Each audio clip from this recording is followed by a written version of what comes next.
Hi there. Thank you for joining me today. I'm Father Patrick Wainwright, and this is the podcast for college Catholics, where we discuss faith and spirituality from a Catholic perspective. And today I'm joined by Brendan Dewan, who is a second-year focus missionary at Ball State University in Indiana. He graduated in 2021 from Grand Valley State University in Michigan, and he recently visited England in a pilgrimage in which he visited the most important sites of the history of the Anglican persecution of Catholics during the 16th century. So as you know, Henry VIII decided to break away from the Catholic Church in 1527 when he saw that the Catholic Church would not approve the annulment of his marriage to Catherine of Aragon, and therefore he would not be able to marry Anne Boleyn. So after that, he became the head of the Anglican Church, and there was a process of gradual separation and establishment of the Church of England, or the Anglican Church, with the King of England as its supreme head, which of course is not what Jesus Christ intended, right? So after that, there was a process of separation and establishment of the Church of England, or the Anglican Church, with the King of England as its supreme head. And there began a persecution of Catholics, like persecution of St. John Fisher, St. Thomas More, who was Chancellor of the Kingdom of England, and in particular, Catholic bishops and Catholic priests, among them St. Edmund Campion. So, Brendan, how are you doing, and how was your trip? Yeah, Father Patrick, thanks so much for having me on. I do love the podcast. It's good to be here and to be with you. The trip was awesome. It was a long flight there, and even a longer flight back because you're flying against the jet stream, but about 8 hours there, 10 hours back. And how long was this trip? It was about 9 days, so travel on both ends. So we were in England for about 8 days total. Pretty cool. Yeah. And what did you visit overall? Like, give me a quick review of the trip. Yeah, so the first 3 days we were in London, and we went to the Tower of London. We went to Westminster Abbey, Westminster Cathedral, sprinkled in some of the more Catholic things, but also the Anglican things. Tyburn Tree, there's a convent at Tyburn dedicated to, that's the place where, we'll get into that, but that's the place where people were hung, drawn, and quartered. And that was a really powerful moment. Yeah, horrible. But, and then we went to Oxford for 4 or 5 days, and there it was really interesting because very different, but that's where they studied and where a lot of the martyrs went to school. So a very formative place with so much history, and particularly St. John Henry Newman, just the amount of effort that he put into change the Anglican Church, but then realizing that he was Catholic and his ideas were Catholic, and then leaving to become Catholic. Just even the buildings where J.R. Tolkien and C.S. Lewis both taught, and wow, pretty cool. Yeah, all their writings. So just a lot of really, really neat places, but just so much history around the Catholic Church in England. Very good. And before we go into the details, what did you like most, or what was most moving, would you say? I think two answers. The most moving was Tyburn Tree, and it's just tiny little island in the middle of an intersection that if you didn't know it was there, you would just think, oh, there's just 3 trees there with a little tiny plaque. But you go there and it's the exact place where they would put up the 3 posts, where they would hang you, and then before you were dead, they would cut you down, draw your insides out, cut you out, and then quarter you by horse. And so, just a lot of terrible things that happened in this particular place. But that's where like St. Edmund Campion was killed, and so being there was powerful. And I think the coolest place, the one that I really enjoyed, was we went to this place called Harvington Hall, and that's where they would hide priests because it wasn't illegal to be Catholic, but it was illegal to be a Catholic priest. And so they would have all these amazing cutouts in the walls and under the floors and the stairs and in the chimneys, just trying to find a place for a priest to stay for a night or two. And that was awesome. That was really inspiring just to see that. Wow, that's wonderful. And it's incredible the great sacrifices that these people went through, right, to be faithful to the Catholic Church. And precisely that's why I thought this podcast episode would be useful, because we're in the process of looking at the sacraments in the church, right? And precisely these saints died, first of all, because they wanted to be faithful to the Catholic Church, the church founded by Jesus Christ, because it would have been much easier for them to say, to pledge allegiance, let's say, to the king and to the Anglican Church. but also because they saw that the sacraments were important. So the Eucharist as the real presence of Jesus Christ, the Eucharist as the sacrifice of Christ on the cross, and the priesthood as a necessary means to have the Eucharist, and then the sacrament and the sanctity of marriage, right? And that's why St. Thomas More would not condone, let's say, the divorce of Henry VIII, because he wanted to, let's say, almost ridicule the sacrament of marriage as if it were not indissoluble, right? So we can handle it at pleasure. No, and we can't. We can't do that. The marriage is between a man and a woman for life, and only God, is the one who joins it and separates it. Only God can join what he has gathered together. Anyway, so why don't we look first of all, St. Thomas More, that's one of the first ones you visited, the places where he was. St. Thomas More was born in London. This is a brief review of his life for those who are listening.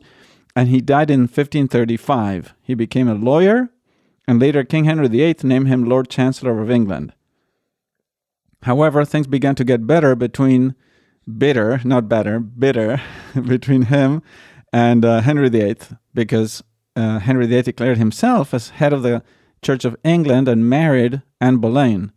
So St. Thomas More resigned his post and would not approve of the marriage between him and Anne Boleyn, nor of the act of supremacy by which Henry had declared himself head of the Church of England. And for this reason, because he remained firm in his belief and his statement of faith, St. Thomas More was arrested, eventually tried, and condemned to death as traitor to the Kingdom of England. And he was decapitated in London in 1535. So why don't you tell us a little bit of what you saw that was connected to St. Thomas More? Yeah, so we got to, Oxford, where he studied, but going back to London, because we were in London first, we saw the Tower of London. And in most people's, in their headspace, that's a place where a lot of people were tortured and a lot of death happened. But actually, there was only 37 or 38 or 40 people that were actually tortured there, and it wasn't this massive, place for torture. But St. Thomas More was loved by King Henry VIII, and that's why he was beheaded, because King Henry VIII didn't want his friend really to suffer such a great death. He wanted it to be quick. Right, because otherwise he would have been hanged, drawn, and quartered. Correct. And what I read is that he was, let's say, condemned to die that way, but then it was reported that by his friend, because of his friendship to the king allowed him to just be decapitated. Yeah. Which is an irony anyway, but, Yeah, he was called the king's good servant, but God's first, mm-hmm. which is just a powerful statement that the kingdom of God is more prominent than the king of England. Of course. The kingdom of England. So, but yeah, we got to go to the Tower of London and just to see the different racks and the different torture devices. One where was this little tiny space where they would shove you in. It's like a 4x4 kind of little 4 foot by 4 foot area. And you're just so uncomfortable that you can't sleep, you can't get up, you can't stand, and your spine just becomes so unaligned. And I think seeing all of the different kind of torture tools and ways that they would go about that was really, really shocking, but at the same time made it very real of this isn't just a story, this is the stuff that they used, and this is the building, and this is the moat that you have to cross to get to the tower. And yeah, it was really, really, really powerful to be there, because they have the body there. That's where St. Thomas More is wow. In the Tower of London, in their in a private kind of room, but we didn't get to go in there. You have to probably know somebody to get him to go there, but yeah. Yeah, and he spent several months there, right? Because at the beginning they were trying to convince him to, let's say, defend the attitude of the king, and he would not oppose it, but he did not condone it, right? Mm-hmm. So he remained silent, mm-hmm. and that's one of the things that sometimes we can learn from St. Thomas More. As a good lawyer, he knew how to be prudent. He knew how to try to preserve his life and not just run into the hands of martyrdom, so to speak, because he didn't feel himself strong. But at the same time, to defend the truth and defend the Catholic Church. So he stayed firm in his position, but he would not say it publicly to avoid, let's say, being easily condemned. But then when they decided to condemn him anyway, he declared clearly that he opposed the marriage of the king to Anne Boleyn and his attitude of supremacy of the Church of England. Right? Mm-hmm. Yeah, he never publicly or outwardly acknowledged Henry VIII as the leader of the Anglican Church. Like, he never acknowledged that, and I think that was the crime, and he was fined for that, and that's why he was put into prison. But most prominently about that was his passiveness of, I'm not going to run into martyrdom. I'm not going to seek out, because I'm St. Thomas More, or I'm Thomas More, and I am one of the smartest people, if not the smartest person in England. I'm not going to confront Henry VIII on my own. I'm going to resign. I'm going to live a life of seclusion. And if it comes to me, I will not reject the suffering that will come, because to be in the Tower of London was hard. Like, you weren't fed, and it was not comfortable, and it was very humid, very uncomfortable, basically. And what did you see about St. John Fisher? He was a bishop, and he also died a martyr. He was persecuted for the faith. Mm-hmm. Yeah, so that was tied in with the Tower of London as well. We saw his. They had a monument towards him, but Thomas More is definitely the more well-known, but with John Fisher just being the said, tutor to Henry VIII when he was growing up, but also preached at Henry VII's funeral. We saw some things about St. John Fisher at the Tower of London, and just a couple blocks away, actually the place where St. Thomas More was beheaded. I can't remember if St. John Fisher was beheaded or if he was hung, drawn, and quartered, but honestly, they have a lot of love for Thomas More. Even the Anglican Church, even the people who are leading the tours there, recognize both St. John Fisher and St. Thomas More as just incredible saints, and that it was actually a very wrong thing to have happened to such amazing men. Which is super interesting. Yes, it's interesting that they recognize it, because it's undeniable also, right? But at least it's a tough thing to say, right? That we're Anglicans, we were started by a king, and this church was started by King Henry VIII, and what he did was wrong, but we're still all Anglican. Mm-hmm. Yeah. And then you have Saint Edmund Campion, and his life is amazing. I'll give you a summary here. It's a different life, because he was born in 1540, and he first studied in Oxford, and then he started to grow in prominence in the Anglican Church under Queen Elizabeth. And some even said he might, or he could have married the Queen, right? Because they say that she was impressed by a discourse that he gave in Oxford. However, Saint Edmund Campion started to realize that the truth was in the Catholic Church. So he eventually decided to go to France and reconcile with the Catholic Church. He joined the Society of Jesus and became a priest. And as a priest, he was sent back to England to help support all those Catholics that were being persecuted, who didn't have confession, who didn't have the sacraments, who didn't have the Eucharist, and who didn't have just spiritual advice, right? So he was hunted down because they wanted him, let's say, caught and used as an example against the Catholic faith. And he was able to escape many times, but he was finally betrayed by a false Catholic. He was tried, condemned, and tortured brutally. And that's where he was tortured. In the one famous one is in the Tower of London, the Little East, that little place that you said. It's like a little dungeon or 4x4, and you can't sit, you can't stand, and you just get basically crippled, right? And then he was hanged, drawn, and quartered. And this happened in Tyburn, that you visit Tyburn in London in 1581. So what were your, let's say, recollections of what you visited regarding St. Edmund Campion? Yeah, so actually for the whole year, St. Edmund Campion was the patron saint of my team, my first year as a missionary. And I didn't really know anything about him going into it, but there was just this firm disposition, knowing that we were going to go on a pilgrimage to England, and just being blown away by his story of being a very famous orator, and just had a very prominent voice when he was an Anglican priest and then also a Catholic priest. But just the rawness, that very different than Thomas More, of actually I am Catholic, and when he became a Jesuit priest, he went back because of the sacraments. He wanted people to receive the sacraments in England, and didn't want the people to go without the Eucharist or confession. And he knew he was going to be persecuted, right? He could have stayed in France. He could have stayed somewhere else in the world and be a good Jesuit priest. And he knew he was sent back to England, and he knew there was going to be persecution, and probably it was going to end up in martyrdom. Yeah. So very, very different than Thomas More of like, I know I'm probably gonna be killed, which is so different. But his demeanor of I just want the church to I want the truth for the Catholic Church. I want people to know what the truth is, and like how I've come to know it, and to go back into a really violent place for priests. It's really inspiring. And just he wrote this brag called Campion's Brag, which is basically like, you guys are spreading all these lies about who Edmund Campion is.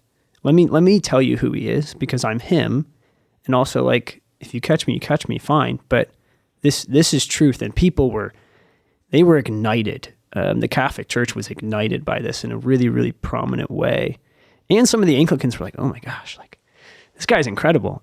So yeah, truly, truly a gifted saint. And one of the things he had to go through, like many other Catholic priests of that time, there's a book of diary of a hunted priest who is not a saint, but is another Jesuit priest, and he writes his diary, or his journal, let's say. Anyway, so St. Edmund Campion, as this priest and as many others, he had to go from place to place in hiding, and many times they would come to their houses when they were there and search the houses to find them and take them prisoners. So they would hide, and they would hide in the most incredible hiding places.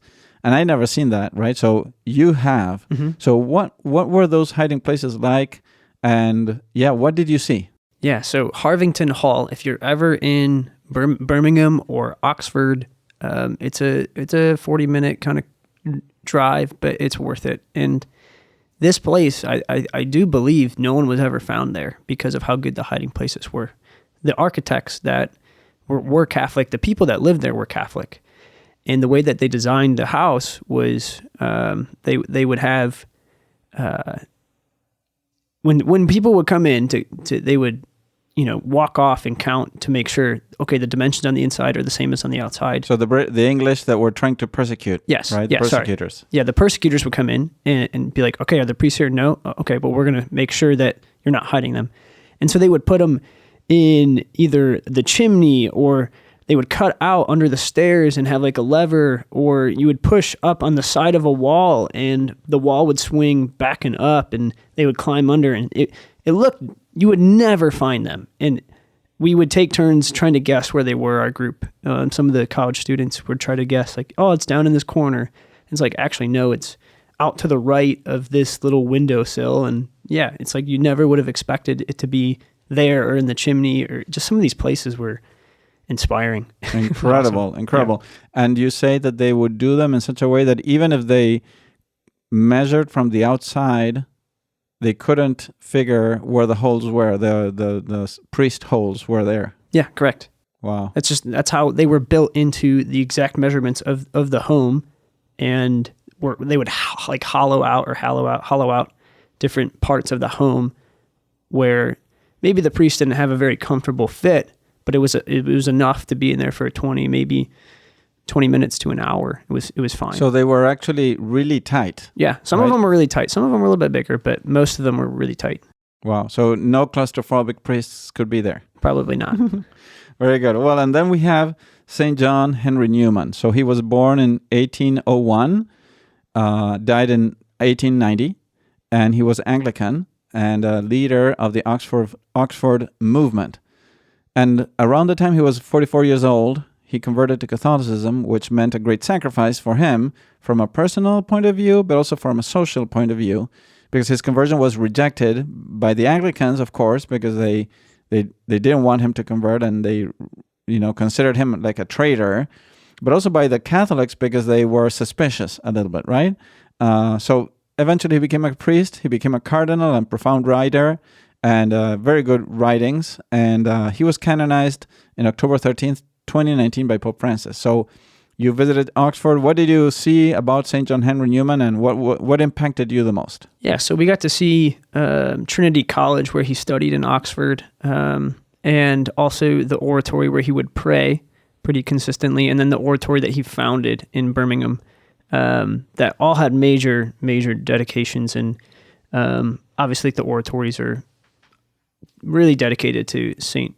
Philip Neri. Philip Neri. Yeah, but the one in Birmingham was where he studied, and you could see his library. And when I say thousands of books, I mean thousands of books. If you ever have a chance, just Google St. John Henry Newman's library. But he was such a smart person, such a gifted, also a gifted orator. Right, and writer, right? His writings are impressive. Yeah, very, very, an extremely profound philosopher and theologian. And he makes a very good point of the Catholic faith, the Catholic Church being the true Church of Christ. Mm-hmm. Because the point here is that we live in a society, in a culture actually, that tends to choose whatever fits me, right? What I want to follow Jesus. I want to be in the church. I want to be able to pray, but I want to do it my way, right? And people are very comfortable with that idea of relativism, of I can build the church the way I want it. But these people, these men that we just spoke about, who died brutally, some of them, or who suffered socially in some ways, like St. John Henry Newman, they give a witness to the fact that the true Catholic Church, the true Church is the Church of Christ, and we have to adapt to the Church of Christ and not try to adapt the church to our liking, right? Because they had to suffer greatly in their lives in order to be part of that church, in order to be saved, in order to receive the fullness of the truth and the fullness of the means of salvation that comes from the Catholic Church. And that is why St. John Newman converted, right? Because he wanted that. He wanted the fullness of the truth, and he saw that the Catholic Church was the church that had the continuity from Jesus Christ through the church fathers, and that was a key element, the church fathers, and that fidelity to the church fathers was visible in the Catholic Church and nowhere else. Yeah, his attempt to reform the Anglican Church before he became Catholic set him up for this. It's not about my reformation, but it's actually about my unification with truth, like taking myself and being brought higher rather than bringing, something more to the Anglican Church. And that's where I think that's my favorite part of his story, is being a student and having this Oxford movement was what it was called. These different students who were like, we want to change everything. We want to change because we're not satisfied with where we are. And I think what really speaks to St. John Henry Newman was his last time preaching as an Anglican priest at St. Mary's in Oxford. His friends began to weep because they knew that he was leaving, and losing him, felt like they were losing a part of themselves, just how united he was to Christ and how united he was to truth, and then stepping into the Catholic Church, where he was kind of ostracized a little bit too, because they're like, we don't really know about this guy. He was an Anglican priest. Like, that's Newman. He was well known everywhere. That's why Newman societies are a thing in the U.S. and Newman centers now. But yeah, he didn't allow his fear of like not being known or loved or cared for affect him to pursue truth and to pursue Jesus. Because even though he wasn't welcomed right away in the Catholic Church, he still knew it to be right. And it took the Pope to say, like, actually, you're a cardinal. You're going to be a cardinal because I trust you and I know who you are. And what everyone else is saying is not true. Like, I know who you are. And that, I think that is a really cool story about St. John Henry Newman. Very good, very good. Well, I just want to encourage everyone, like, you're a missionary and you're telling people to be Catholic and to be holy, students in college. And that's the purpose of this podcast as well, to encourage college students to remain faithful to the Catholic Church, to be faithful in the reception of the sacraments, and to remember always, we have to be Catholic to get to heaven, right? We can't make the church my own thing, right? Adapt it to my own liking. I have to embrace the truth of Christ. I cannot expect Christ to say that the truth is like I want it to be, right? So thank you, Brendan, for being with us today. Yeah, thanks so much, Father Patrick. Yeah, it was such a gift. And I do want to just encourage any college student who is on the fence of going on a pilgrimage just to go. It takes you out of yourself and what you know as your story and puts you into the greater story that we are all a part of, and brings to the now what used to be. And yeah, if you have Focus at your school, I encourage you to do a Focus mission trip. You can go to focus.org/missions to go on a mission trip or a pilgrimage. They have hundreds of them. But yeah, just step out of yourself and what you know and put yourself into a greater understanding of your story. Right. And it's not the same to say, St. Edmund Campion was hanged, drawn, and quartered in England, than to go there and see the place where he was hanged, the place where he was drawn and quartered, and, see the place, the actual piece of land where his body laid, So it's incredible. It's incredible. So again, thank you very much for being with us today. Thank you to everyone who is listening for spending your time with us. Please do support this podcast with your prayers, and especially by sharing these episodes with your friends. If you can, please remember to leave a review on Apple Podcasts and rate us both in Apple and in Spotify.